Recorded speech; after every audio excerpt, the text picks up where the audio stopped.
श्रोत्यानो, आता आपण यहोशुवाचे पुस्तक ह्याच्या 14व्या अध्यायाला सुरुवात करीत आहोत. यहोशुवाचे पुस्तक 14वा अध्याय. 9 आणि अर्ध्या वंशांना चिठ्ठ्या टाकून देश वाटून देण्यात आला. कालेबला विशेष व्यक्तिगत फायदा झाला आणि त्याला हेब्रोन नगर वतन म्हणून मिळाले. कालेबचा जन्म एका गुलामाच्या रूपात झाला होता. यहोशुवासोबत देश हेरण्याकरिता तो गेला होता आणि त्याने सुद्धा त्या देशाविषयी चांगला संदेश आणला. पहिल्या वेळी इस्रायल लोक कादेश बारण्याला आलेत. यहोशुवाचे पुस्तक 14वा अध्याय आणि 11व्या वचनाप्रमाणे ह्या ठिकाणी लिहिण्यात आलेलं आहे. मोशेने मला पाठविले, त्या दिवशी मी जितका समर्थ होतो तितकाच आजही आहे. लढण्याची व धावपळ करण्याची ताकद माझ्यात त्यावेळी होती, तेवढीच आजही आहे. श्रोत्यानो, कालेबमध्ये भूतकाळात अर्थात ज्या गोष्टी होऊन गेल्यात त्यांचे विस्मरण करण्याइतका विश्वास होता. वस्तुस्थितीचा सामना करण्याकरिता विश्वास होता. भविष्याचा सामना करण्याकरिता विश्वास होता. आता आपण 14वा अध्याय पहिली 2 वचने वाचूया. एलाजार याजक, नूनाचा मुलगा यहोशुवा आणि इस्रायली वंशाच्या पितृकुळाचे प्रमुख ह्यांनी ही वतने इस्रायल लोकांना कनान देशात वाटून दिली. परमेश्वराने मोशेच्या द्वारे दिलेल्या आज्ञेप्रमाणे ते 9.5 वंशांना चिठ्ठ्या टाकून वाटण्यात आले. श्रोत्यानो, नकाशात जर आपण पाहाल तर दानपासून बेर्शेबापर्यंतचा संपूर्ण भाग वंशाप्रमाणे विभागला गेला. रुबेन, गाद आणि मनश्शेचा अर्धा वंश यार्देन नदीच्या पूर्व भागाला होते. नंतर दक्षिणेपासून सुरुवात करून उत्तरेकडे गेल्यास आम्हाला शिमोन, यहुदा, बेन्यामीन, दान, एफ्राईम, मनश्शे, इस्साखार, जुबलून, नफ्ताली, आशेर आणि दान असे वंश मिळतात. 5 ते 8 वचने पहा काय सांगतात. परमेश्वराने मोशेला दिलेल्या आज्ञेला अनुसरून इस्रायल लोकांनी तो देश वाटून घेतला. मग यहुदा वंशाचे लोक गिलगालात यहोशुवाकडे आले आणि कनिज्जी यफुन्नेचा मुलगा कालेब त्याला म्हणाला, परमेश्वराने देवभक्त मोशे ह्याला तुझ्याविषयी व माझ्याविषयी कादेश बरण्यात काय सांगितले होते ते तुला माहीत आहेच. परमेश्वराचा सेवक मोशे ह्याने मला हा देश हेरावयाला कादेश बरण्याहून पाठविले. तेव्हा मी 40 वर्षांचा होतो आणि मी प्रामाणिकपणे खबर काढून आणली. माझ्याबरोबर आलेल्या माझ्या बांधवांनी लोकांच्या काळजाचे पाणी पाणी होईल असे केले. पण मी मात्र आपला देव परमेश्वर ह्याच्या इच्छेप्रमाणे निष्ठापूर्वक वागलो. कालेबने परमेश्वराचे पूर्णपणे अनुसरण केले. श्रोत्यानो, जर आपणापैकी कोणाला अधिक आयुष्य आणि चांगले सुखी जीवन पाहिजे असेल तर त्याकरिता ही वचने ऐका. 10 आणि 11 वचने. इस्रायल रानात प्रवास करीत असताना परमेश्वराने मोशेला हे सांगितले. तेव्हापासून पहा, आज 45 वर्षे परमेश्वराने आपल्या म्हणण्याप्रमाणे मला जिवंत ठेवले आहे. आज बघ, मी 85 वर्षांचा आहे. मोशे मला पाठविले, त्या दिवशी मी जितका समर्थ होतो तितकाच आजही आहे. लढण्याची व धावपळ करण्याची ताकद माझ्यात त्यावेळी होती, तेवढीच आजही आहे. श्रोत्यानो, कालेब आता 85 वर्षाचा झालेला होता. तरीसुद्धा तो म्हणू शकला की ज्यावेळेला मोशेने मला कनान देश हेरण्यास पाठविले होते त्यावेळी मी जितका बलवान होतो तितका आजही आहे. निर्जन अरण्यात भटकत असताना जी पहिली पिढी मिसर देशातून बाहेर निघाली होती त्यांच्यापैकी फक्त कालेब आणि यहोशुवा जिवंत होते. बाकी सर्व त्या अरण्यात मेलेत.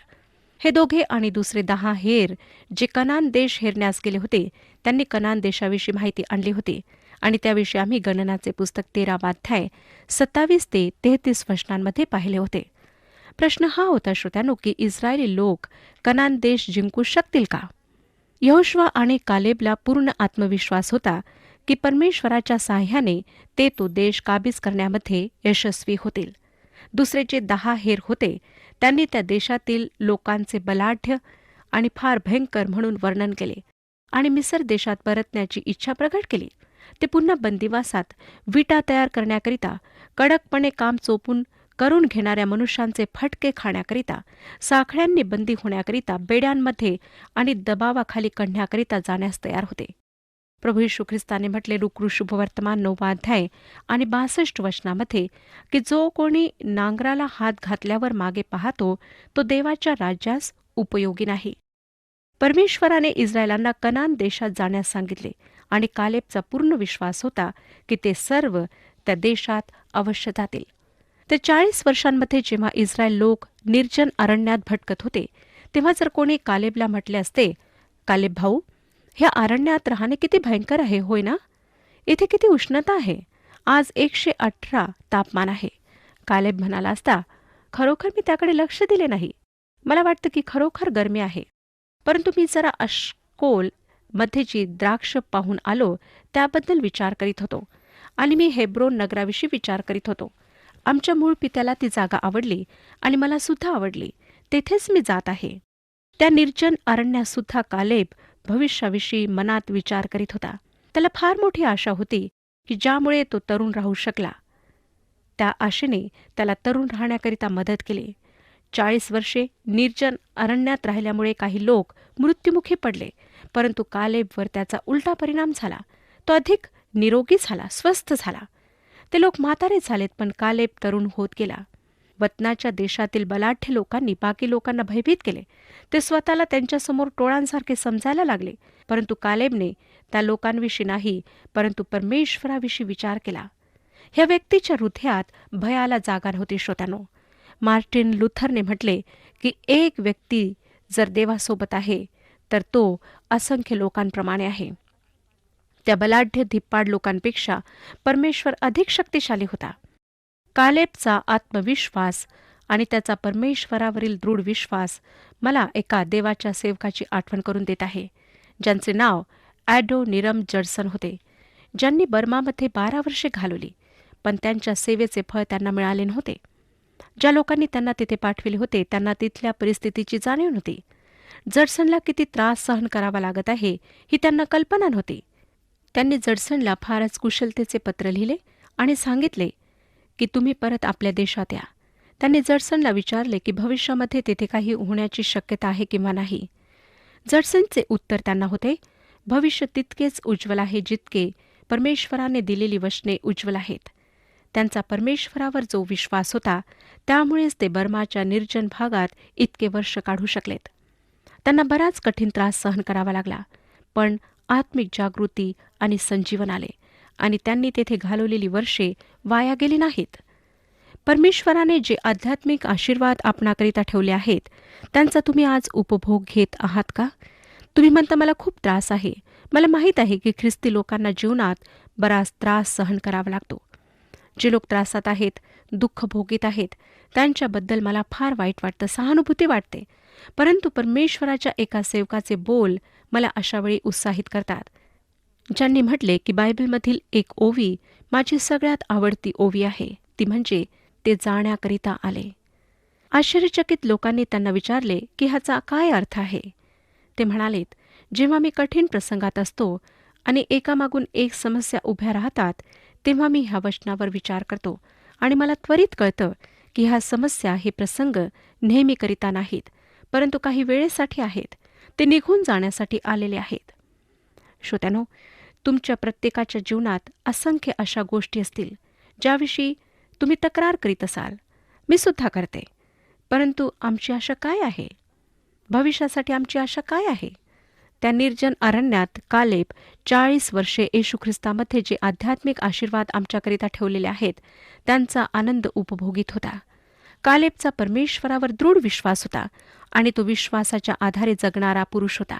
तो म्हणू शकला 14 अध्याय 12 वचनात, तेव्हा परमेश्वराने त्यावेळी म्हटल्याप्रमाणे हा डोंगराळ प्रदेश मला दे, तेथे अनाकी व त्यांची मोठमोठी तटबंदी नगरे आहेत.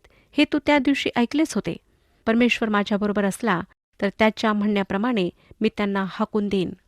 आपणाला आठवत असेल श्रोत्यानो की आम्ही उत्पत्तीच्या पुस्तकात पाहिले होते की अब्राम हेब्रोन येथे गेला.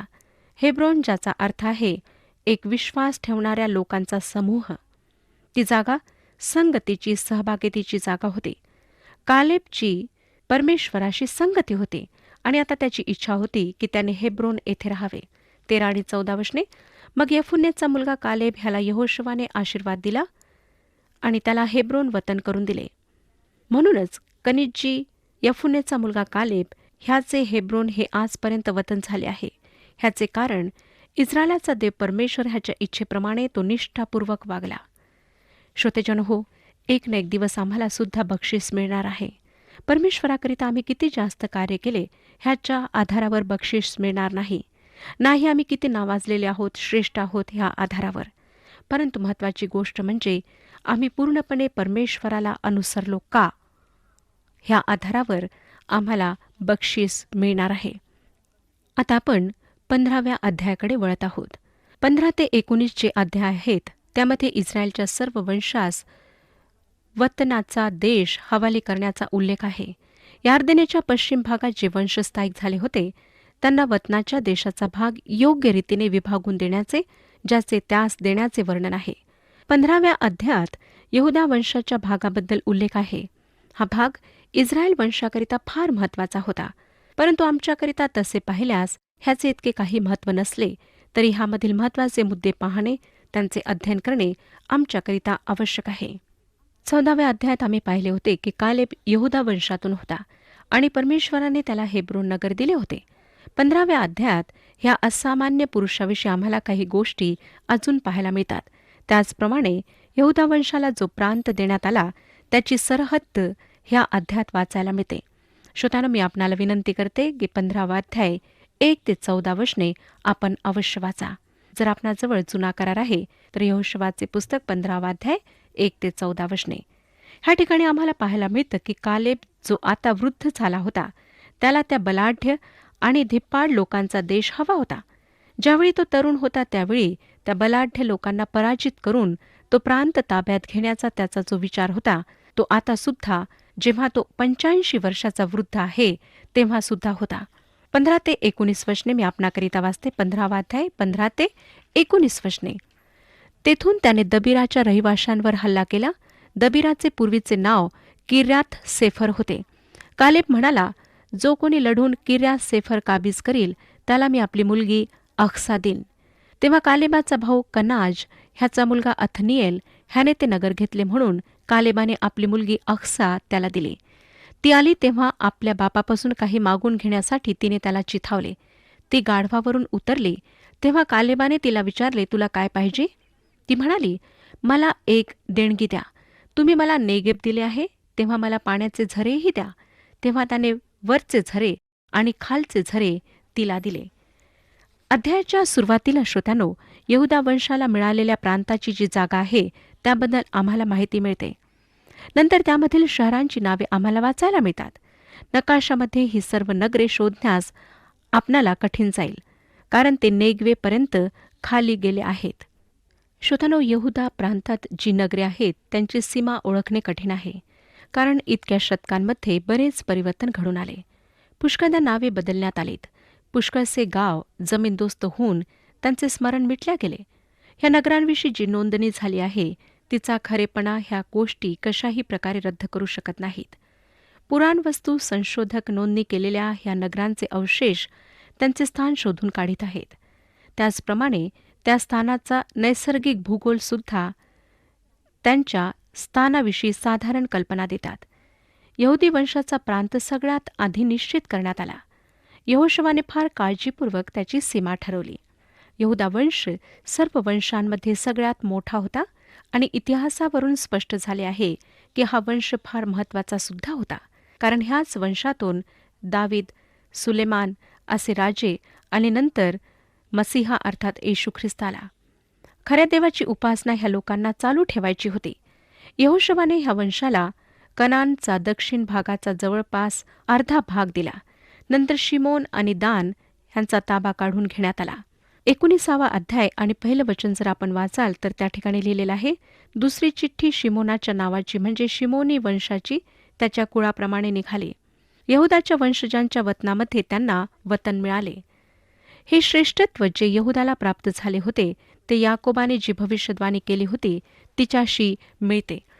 उत्पत्तीचे पुस्तक 49 अध्याय 8 ते 12 वचनांमध्ये ही भविष्यवाणी सांगण्यात आलेली आहे.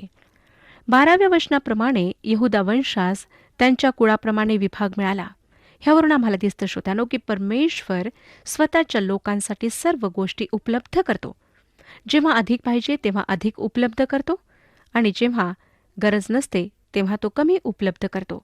हेच तत्व जेव्हा परमेश्वराने इस्रायली लोकांस अरण्यामध्ये मान्ना पुरविला तेव्हा सुद्धा त्याने उपयोगात आणले.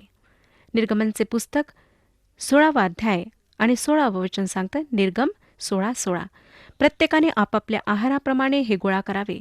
ज्याच्या त्याच्या डेऱ्यात जेवढी माणसे असतील तेवढ्यांसाठी आपापल्या माणसाच्या संख्येप्रमाणे प्रत्येकी एक एक ओमर जमा करावे. नव्या करारात परमेश्वराची कृपा आवश्यकतेला लक्षात घेऊन करण्यात आली. पौलाला आश्वासन देण्यात आले होते की माझी कृपा तुला पुरे आहे. नंतर आम्ही 13 ते 19 वचनात कालेब आणि अथनिएल ह्यांना भेटलेला भाग पाहतो. जी नोंदणी केल्या गेली आहे श्रोत्यानो, त्यावरून आम्हाला दिसून येतं की कालेबला यहुदी वंशाच्या लोकांमध्ये भाग मिळाला होता.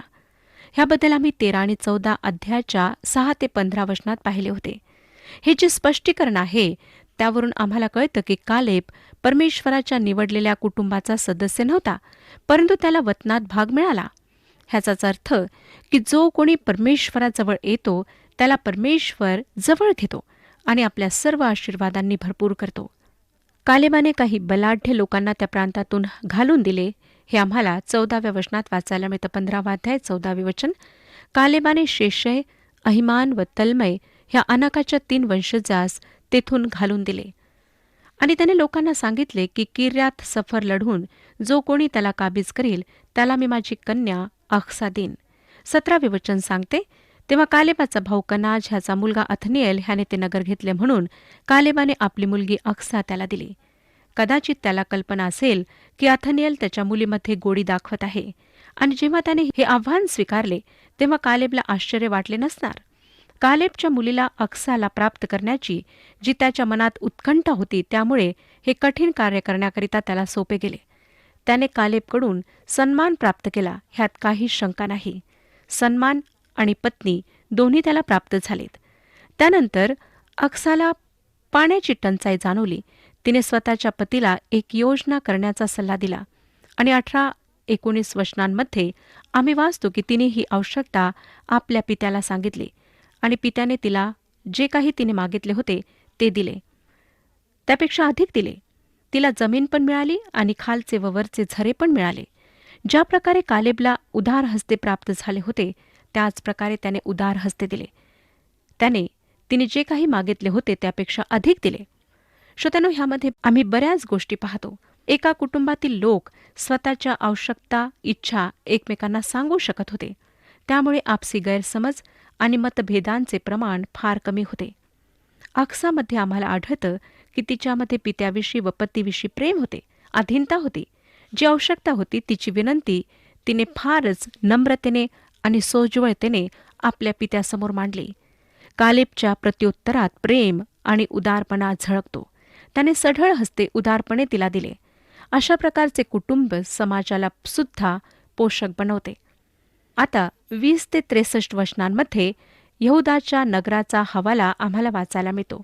ही लांबलचक सूची 12 भागात विभागल्या गेली आहे. 4 प्रमुख भौगोलिक क्षेत्रांमध्ये ही शहरे होती. दक्षिण क्षेत्र तळवटीतील नगरे जी भूमध्य समुद्राजवळ आहेत. डोंगरवटीतील नगरे यहुदाच्या निर्जन भागातील नगरे. ह्यापैकी काही ठिकाणे नाही मोठी होती, नाही त्यांचे नेहमी टिकून राहणारे महत्त्व होते. तरी पण ज्या प्रकारे त्यांना पवित्र शास्त्रात लिहिण्यात आले आहे त्यावरून आम्हाला त्यामध्ये किती काळजी घेण्यात आली, किती लक्षपूर्वक त्यांची विभागणी करण्यात आली हे दिसून येते. 63 वचनामध्ये आम्हाला दिसून येतं श्रोत्यानो की येरुशलेमात राहणारे यबुसी लोकास यहुदाच्या वंशजांना घालून देता आले नाही. अर्थातच यबुसी लोकांविषयी ही शेवटली माहिती नाही. एक दिवस आला की हे पूर्णपणे ताब्यात आले. शमूएलाचे दुसरे पुस्तक 5वा अध्याय 6 आणि 7 वचने सांगतात. शमूएलाचे दुसरे पुस्तक 5वा अध्याय 6 आणि 7 वचने. राजाने आपले लोक बरोबर घेऊन येरुशलेम येथे त्या देशचे रहिवासी यबुसी यांच्यावर स्वारी केली.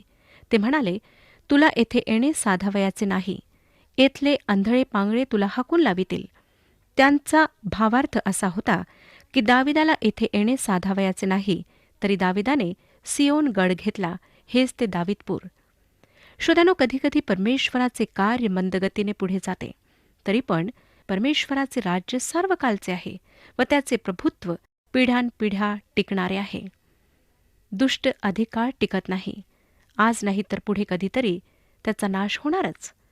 जेव्हा ह्या गोष्टी लिहिल्या गेल्यात तेव्हा यबुसी लोक यहुदी वंशजांबरोबर राहत होते.